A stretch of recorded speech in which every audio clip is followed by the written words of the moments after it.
Hello guys, and welcome back again to the channel. Hope you all are doing well. On today's video, I'll be showing you guys my mix template, and also I'll be putting a link where you can download it absolutely free. So what is a mix template? Mix template is basically a routing and couple of effects that you've already set up, which you use for every mix instead of having to start everything all over again every time you start a new mix. This actually can save you from half an hour to an hour depending on how much the mix is or how complex it is. And as I'll be showing you on this mix template, how you will see my routing and all the plugins that I've used. And the good thing also is you can always swap these plugins if you have not got the plugin I've used here. The main thing is just to grasp why that plugin is there or what that plugin is doing. Say for instance, I've got a Waves R compressor, and maybe you've not got the R compressor, you can even use the normal Logic compressor, just using maybe an Opto or the 1170C simulations, especially the gray one. Let me go ahead and show you guys what the mix template looks like. The only thing I've set up audio wise is just the lead vocal. That's all the effects. You've got a noise gate, and that's followed by an EQ. As you can see, I've only just rolled off the low end. So this is not a one hat fits all, which means even though I've rolled this off, if you have a vocal that sounds a bit thin, you can always just back it off. And also if you have any deep that you want to do or any boost, you can also use this to do it. But let me explain a bit. Usually my first EQ like this one, I don't use it to boost. I mainly use it for notching out or filtering. So that's the whole concept of this. And the noise gate, if the audio that I've got has not got background noise, you can always just bypass it, so you don't have to use everything on this template. And that's followed by auto tune. If your singer is not requiring auto tune, you can also bypass this as well. So that's the beauty of this. Followed by the NLS channel by Waves, then RDSer. I've not set this up, this is just the default. So it now depends on how much audio you're sending into it. You can always set this to where you want to set it. That's followed by this SSL channel. This is really my new favorite channel strip in terms of SSL wise. But if you've got the Waves one and you've not got this, you can always use this at this point. As you can see, nothing has been set. But what I normally do with this is use it to boost this high end at about 11 to 12K, you know, about 4 dB, which gives it that sheen. And then I hit it with a little bit of compression, but I normally back this off to like 3:1 or 4:1, usually 3 anyway. Then just set your stuffs and do what you gotta do. And the mid, you know, because it can be a bit of a bearing, maybe notch it by a dB. So this is it. As you can see, you still have option to tweak everything. I've just pulled all the plugins that I use mainly to treat lead vocals. There might be at times where I'll swap this and use something else. As you can see, especially on this bit, this is now the main compressor I use to sort of bring the vocal forward, RVox. But sometimes when I feel like maybe I need a bit more character, I use the UAD distressor. But as you can see, I've sort of bypassed the distressor at the minute, and I've left the Waves one, the RVox, because when I need just a quick compression to just pull the dynamics in and maybe the peaks in check, I just reach for the R compressor. But if I need a bit more, then I go for this. But even though I've got the two there, there's been a times where I actually use both depending on what I want to achieve. And this is obviously the one from Slate Digital Fresh Air, which is a free plugin. This plugin brings out a lot more sheen to your vocal, making it sound expensive, but at the expense of S's, which is why I've got another de-esser to tame it as well at the back. So this is what I got for the lead vocal, as you can see. But any plugin can be either turned off or swapped for what you have if you've not got it, or if the audio does not require it. Now the main thing actually is this. As you can see, I've got all bass, all drums, all music, all vocal, which all of them have been routed into this mix bus. So this is my mix bus setup, and this is what I got. Let's open the mixer up so you can see what each channel has got. So if we start from that one, all bass, I normally use this tape emulation from Black Roosters. As you can see, now it all depends on how much I want to distort it. Sometimes I engage the noise as well. But if not got this, you can always use any tape emulation. And on the old drums, I got this Shadow Hills. Obviously, Plugin Alliance gave this free a couple of months ago, so most people have this plugin. But if you've not got it, you can always use the Waves R compressor also, or use maybe any Fairchild from Waves if you have that as well. So let's close that. I've not set anything up, as you can see. All depends on when I'm sending drum into it. I'll start touching it up to what it needs, because each mix is different. This is just to get you going. That's followed by this transient shaper from Kilohertz, and this plugin is free, so you can always grab it. So I normally just add a bit of attack to it, or draw back the sustain depending on how the drums that I've got are, followed by an L1 from Waves just to hold the peaks in check. And on all music, I've got this pre from Fuse Audio just to give it a bit of warmth. And sometimes I also use this from Pulsar. It's also the same, just to give it a bit of warmth. And sometimes, depending on how much the music need, I might throw in, say, an isotope and use it to sort of open it up a bit using the widening effect. So that's now going into all vocals. This is where all the vocals ends.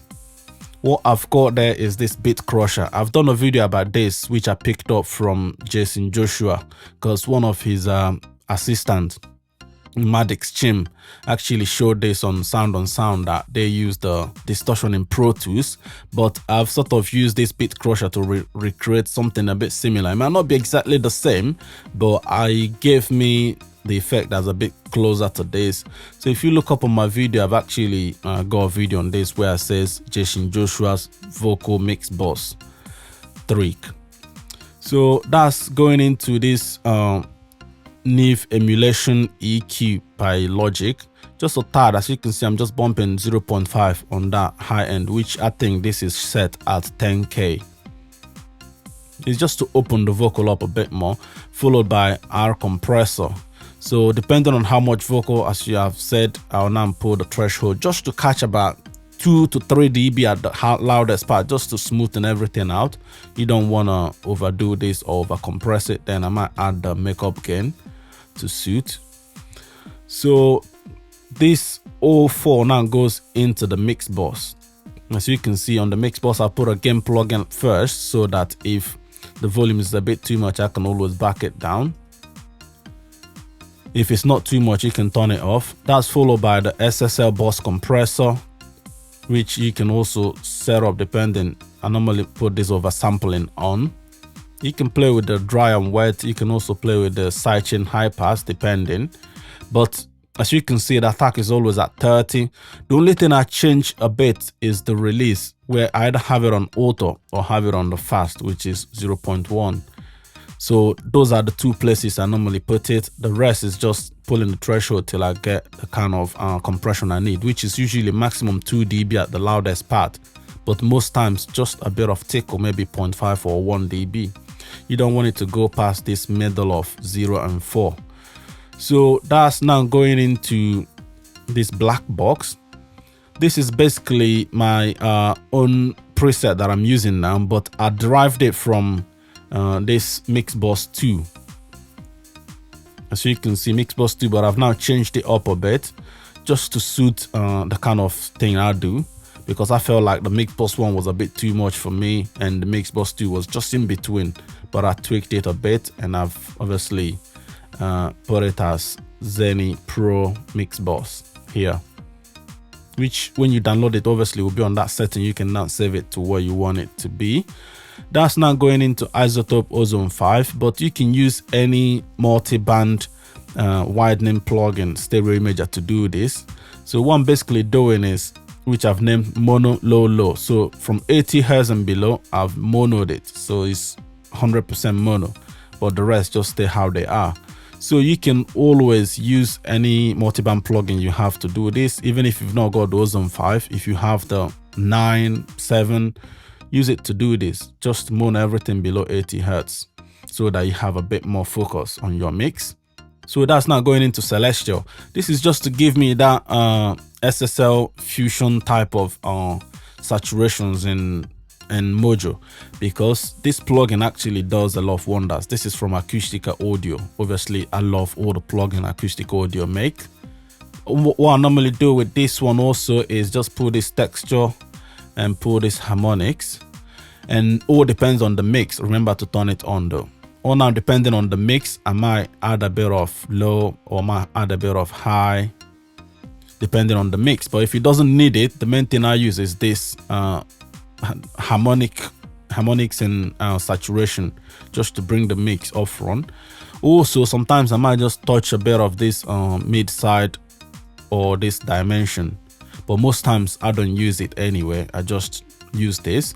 Sometimes also I use the filter, sometimes I use the compression. This is high frequency compression, but most often than not, what I reach out for on this plugin is this harmonic distortion, because I like what it does to the audio. So now I've left this open. Sometimes I actually, after mixing, as you can see, I've now got this event horizon here, which is a clipper. I use it to chop off a bit of the peaks if it's too much. But sometimes I also use maybe fire the clip from Acoustic Audio, and this is followed by my final limiter. But obviously, if you are sending this off to a mastering engineer, you have to turn this limiter off. But I normally leave this peak, you know.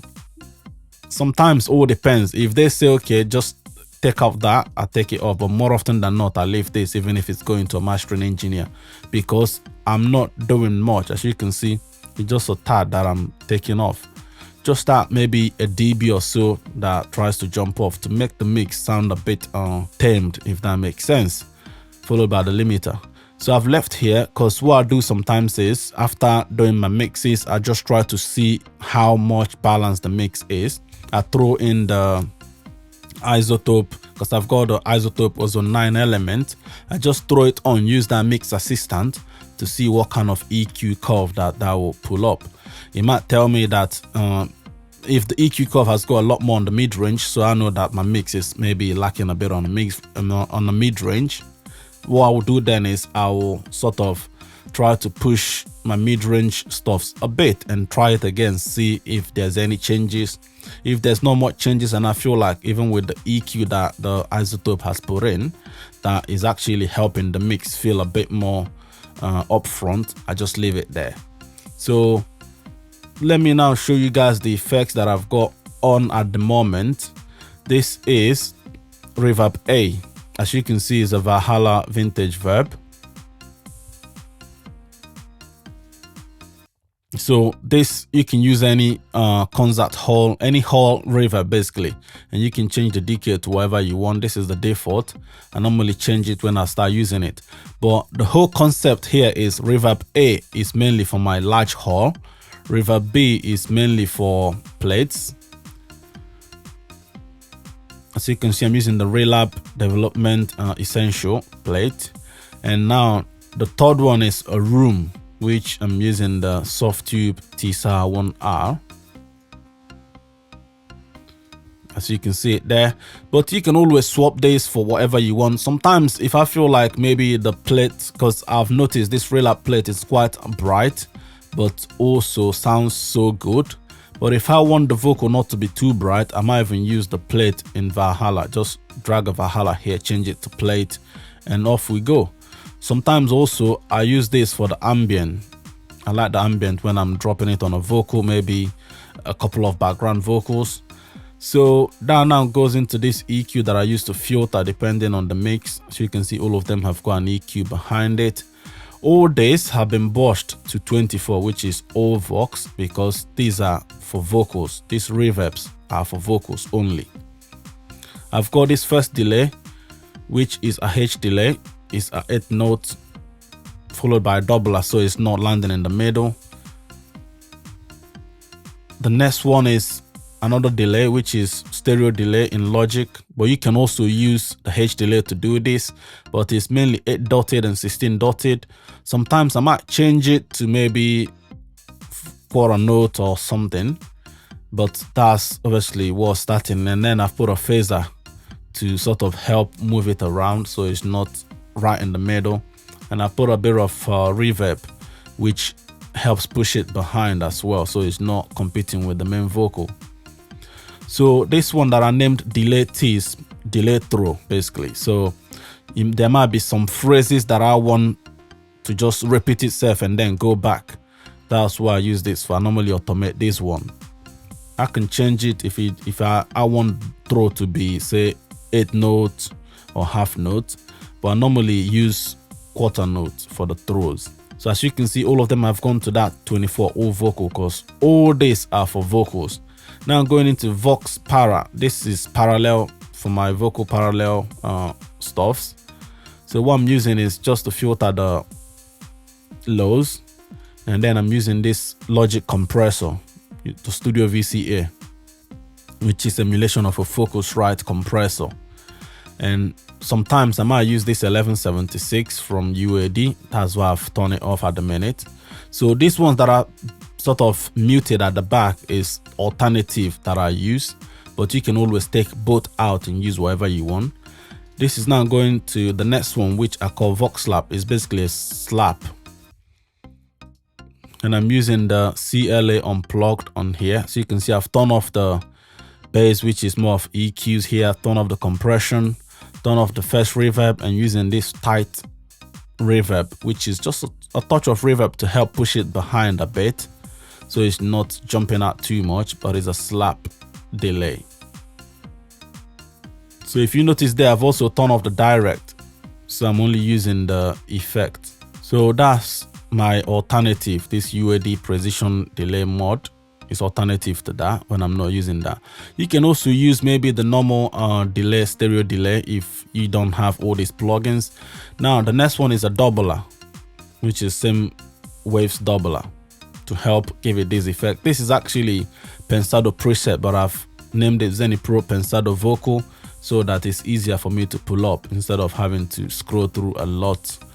So these are all for vocal, as you can see. And now you've got this aux 10 to 14, which is still free if you want to set up anything. I normally use this. Say for instance, I want to add a bit more ethereal or sort of modulation to vocals or maybe to other instruments, and I'll reach out for these ones. But remember, whatever you use it, you need to change the output to go there. Say for instance, I'm using it for vocal, then I have to change this output to go to that all vocal, which is bus 24. But if I'm using it for, say, all music, so you can see all music is 23, then I have to change the output to go to bus 23. So remember that. At the minute, this is what I've set up for drum. I've set up this drum parallel, which I'm also using this free plugin from Kilohertz, KH Distortion, to give it a bit more drive. And then I'm using this smasher from Pulsar. This is really a good 1176 all button in emulation. And if you open here up, you can see I've set the oversampling to ×2. Sometimes if I feel like it's not sounding right, I can up the oversampling to up to ×8, or most times I just leave it ×2.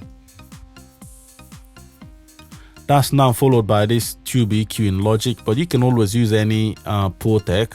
So you can see I've boosted the lows and attenuated the highs, the 5K. I've turned this low one off. So that going into Beat Crusher, which is also the same that I had on the vocal, but this one you can see the resolution has gone to 10 instead of 15 that the vocal was. And the downsampling, I've also added a bit more. You see, the more you downsampling, the audio is actually getting a bit degraded. On the vocal one was on 1, but this one I made it ×2. So now going into drum verb, which I'm using Valhalla as well. This is steel plate preset. I normally use this for, say, claps or snares. That's what I use this one for mainly. Sometimes hi-hat, but mainly for clap and snare. So that's what I've set up now. As you can see, the output is on 22 because they are for the drum. You see, all drums is on bus 22. So all this now ends up in the mix bus, which you've also got it set up. Let's just see how you can utilize this in real time. So in order to bring a session in, let's just quickly go and grab a session. As you can see, this mix session, let me just drag this in. Just come and drop it on an empty region here. Create new tracks. That's just loading up. Give us a bit. So this is just loading up the audio that I've dragged in. There we go. So let me narrow this so I can drag it to the end.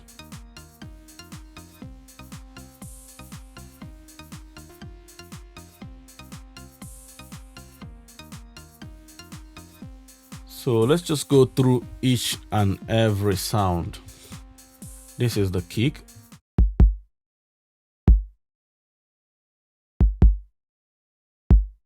So normally how I layer my audio, or should I say how I set my mix, is the bass is always first, followed by the drums, which comprises of kick, snare, claps, hi-hat, and any other percussion, then followed by all sounds before the vocals. So as you can see, even on the routing, that's how I've set it up. Let's go here, close this up. If you notice, the first one is all bass, followed by drums, followed by all music, followed by all vocal before the mix box. This one normally comes here because it's not part of the thing. This is the lead vocal, so which I'll drag down depending on where the vocal ends up. But for now, the kick will go up. So just to see how I set the mix up when I get a mix. So I normally have the kick here. So let's go look for the bass. This is the bass string.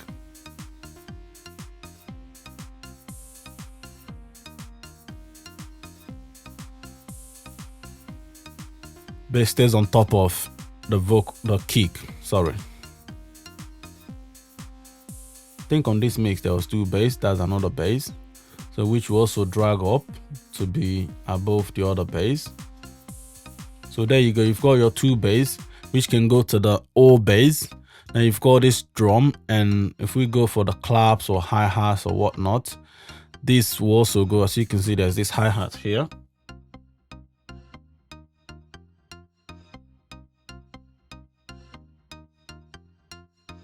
It will be below the kick. Let's just have a listen to that.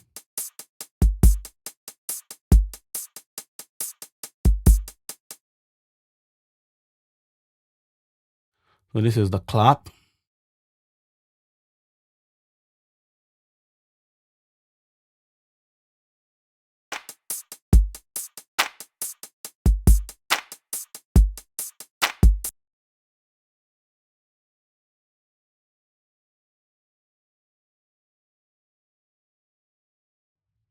So let me route this to all drums.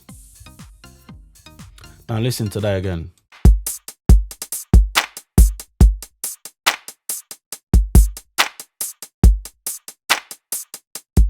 Now just see how this can quickly shape this sound, which means you don't have to do much individually.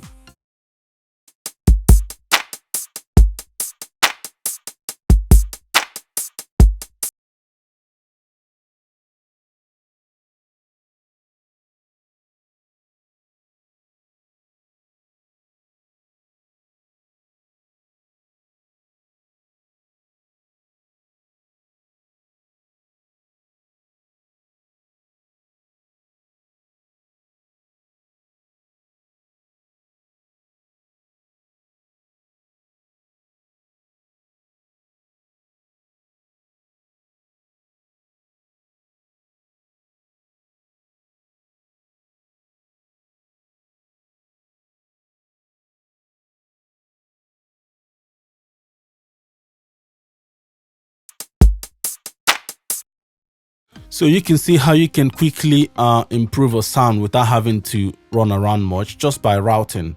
So the same thing with the basses, because these are all been set up for you. The strings also go to the all thingy, all music, the pianos. Let's just check out this lead vocal, for instance. Let me drag down that vocal effect that we've set up. This is just for you to see how easy it is to quickly get a decent mix without having to run around much. So I can easily drag this main vocal down here and then route the output to all vocal, which is not catching this as well. So let's just have a listen quickly to what this sounds like. You pillow talk to me about the men who try to get between. They buy you bags and jewelry. They think your kindness is so weak. No, you don't give it up so easy, babe. But you wanted my attention. Yeah, you wanted my affection. You got me tattooed on your mind. You just want me all that time. Well, this place is... So as you can see, this is how quickly you can touch up a vocal, and then maybe on the reverbs, on the SR and stuff. So it's basically using all the effects that I've already set up. This vocal sounds a bit louder than the instruments, which you just have to back it up there. No, you don't give it up so easy, babe. But you wanted my attention. Yeah, you wanted my affection. You got me tattooed on your mind. You just want me all that time. Well, this place is never what it seems. Take me out of LA. Take me out of LA. This place will be the end of me. Take me out of LA. Take me out of LA. So this is how quickly you can get the template working for you. So I hope this is helpful, guys. I'll be adding this mix template as a free download. All I ask from you is to like the video, subscribe to the channel, and also share it with your friends. If you have any question about this, just leave me a comment down below and I'll be more than happy to answer. So I hope this is helpful, guys. See you guys on the next video. Bye now.